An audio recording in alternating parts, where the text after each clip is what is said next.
यार मैंने ना एक वीडियो देखी जिसमें एक इंसान ज्ञान दे रहा था कि एक बहन प्रॉपर्टी में आधे हिस्से की हकदार सिर्फ तभी है जब वो घर के मेंटेनेंस से लेके माँ बाप की दवाई के खर्चे से लेकर सभी खर्चे का आधा पैसा शादी से पहले और शादी के बाद भी दे। आज से पहले इससे घटिया और शर्मनाक वीडियो मैंने कभी नहीं देखी थी जिसमें चंद पैसे और प्रॉपर्टी के लिए भाई बहन के रिश्ते के स्तर को इतना ज्यादा गिरा दिया गया। क्योंकि आज तक मैंने और अच्छे संस्कार के परिवार के लोगों ने भी यही सुना होगा कि एक घर परिवार से चलता है जिसमें माँ बाप भाई बहन चारों दीवार बन के खड़े रहते हैं। जिस घर के पिता और बेटे पैसा कमाने के लिए घर से बाहर जाते हैं तो उस घर की बेटी या आपकी बहन अगर पैसे नहीं भी कमाती है तो भी अपने भाव के जरिए, इमोशंस के जरिए आपके पूरे घर की जिम्मेदारी संभालती है, माँ बाप के कंधे के बोझ को कम करती है, आपकी जरूरतों का ध्यान रखती है, आपके लिए खाना बनाते हैं, आपका ख्याल रखती है। और तबीयत खराब हो जाने पर आपके पैसों से लाई गई दवाई का असर तो बहुत बाद में होता है। उससे पहले वही बेटियां, आपकी बहन रात रात भर जग के पट्टियों का कमाल दिखाती है। और जो बेटियां इंडिपेंडेंट है, जो पैसे कमाती है, मुझे नहीं लगता कि अगर परिवार पे कभी भी कोई मुसीबत आ जाए तो माँ बाप भाई बहन कोई भी उन पैसों को दबोचने की कोशिश करता होगा कि मेरे पैसे मैं नहीं दूंगा या मैं नहीं दूंगी।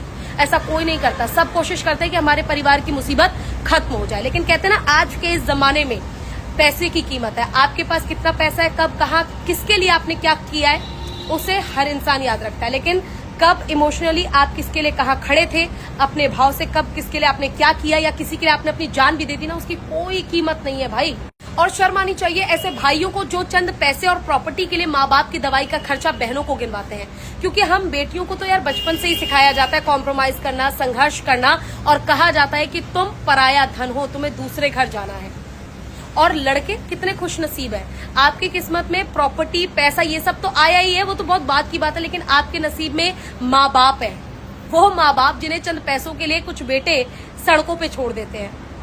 आप सोचिए, हम बेटियां चाहे कितना ही अच्छा ससुराल मिल जाए, शादी के बाद भी अपने ससुराल में हर दिन अपने सपने को जीने के लिए, कमाने के लिए, नौकरी करने के लिए, हर चीज करने के लिए संघर्ष करते हैं। और फिर भी अगर हमारी हैसियत है, हमारी औकात है, तो हम बेटियां आज के जमाने में भी ऐसी हैं जो बेटे के होते हुए भी माँ बाप को अपने घर पे रखती है, उनका ध्यान रखती है, अपने पास रखती है कि बिना भाई को फोन मिलाए कि प्रॉपर्टी में आधा हिस्सा हमें भी चाहिए। लेकिन भाई तुरंत बहनों से इनसिक्योर हो जाते हैं कि कहीं बहन प्रॉपर्टी में हिस्सा ना मांग ले, क्योंकि कानून बन गया है।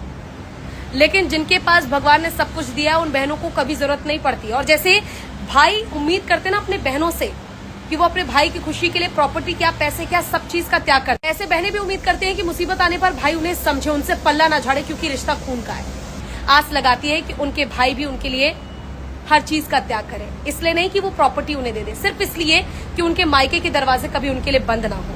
कहते हैं ना, प्यार से हर जंग को जीता जा सकता है। और भाई बहन के रिश्ते में अगर प्यार है, बराबर सम्मान है, तो समझो ये मिट्टी का शरीर और प्रॉपर्टी यहीं धरा रह जाएगा, बस हम दोनों का प्यार ऊपर जाएगा।